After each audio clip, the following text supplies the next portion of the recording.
there were some potholes along the way for the movement. When the group was housed at Columbia University, one of the promoters turned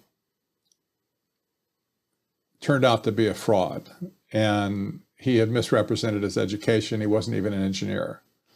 The people at Columbia went ballistic and they canceled him. Essentially, the cancel culture started probably at Columbia University. They canceled the whole movement. They kicked him out. They drop kicked him out. And this guy, Howard Scott, was kind of put to shame by the academic community, but he wasn't deterred. He went out and started an organization called Technocracy Inc. Incorporated. It's a membership organization. And at one point in time, they had over 500,000 card-carrying, dues-paying members in North America, including Canada. It was real big in Canada. But the other co-founder of the technocracy movement was the guy who invented later the so-called peak oil theory. That was when, kind of became a founding father, if you will, of the eco movement today, that oil reserves are going to run out, and the curve is going to go down, and we're all going to be doomed, and fossil fuels are out the door and all that kind of stuff. So we see the people that were involved in it, nevertheless, back then, were the ones that kind of gave the intellectual fodder to what's happening today. That guy's name was M. King Hubbard, by the way. Quite well known around the world. And he quit the technocracy movement somewhere in the early 1950s. It just didn't suit his purposes anymore. He was working for Shell at the time, Shell Oil. So he quit. But in the late 1970s, a young professor at Columbia University by the name of Zbigniew Brzezinski, who turned out to be one of the most brilliant political science people in modern history. Brzezinski wrote a book called Between Two Ages, America's Role in the Technotronic Era.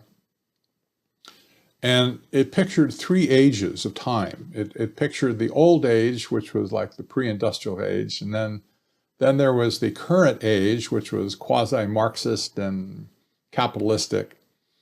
But he envisioned a third age. That was where he believed the world was moving towards, and that would be the Technotronic era. The Technotronic era, very suspiciously, looked a lot like technocracy from the 1930s. And I don't think it was a mistake that he was at Columbia University. I fully expect he had rubbed shoulders with some of those original professors, perhaps. And he knew full well what he was writing about. He didn't dare call it technocracy, per se. He had invented the word Technotronic era. The name, by the way, the name that is represented, or that points back to technocracy, has been changed several times. I use the original word because I think that's appropriate. But it did become the Technotronic era. It has become sustainable development as promoted by the United Nations today. It is the Green New Deal that many people around the world are talking about now. It is the Great Reset that the World Economic Forum is talking about. It is Agenda 21, which the United Nations brought up way back in 1992. And you get my point. There have been many different marketing names that have been generated that would soften the blow of technocracy. But they all really mean the same thing in the end, a resource-based economic system. It's not a political system, it's an economic system. And this is what's really hard for a lot of people to get their, kind of get their head around. I often quote the Technocrat magazine from 1938, where they themselves declared what technocracy was. There's probably other definitions. This is the good one because it's short. It says, technocracy is the science of social engineering. That's scary right there. It goes on, the scientific operation of the entire social mechanism to produce and distribute goods and services to the entire population. So there's not a word of political control in there. It's all economic. They wanted to produce and distribute goods and services to the entire population. So they viewed themselves as the controllers, if you will, of the economic machine, which had resources. There was steel, there was coal, there was iron ore, and all the different inputs into making an economy run like a machine. But they viewed the people as just one more resource in the system to be managed.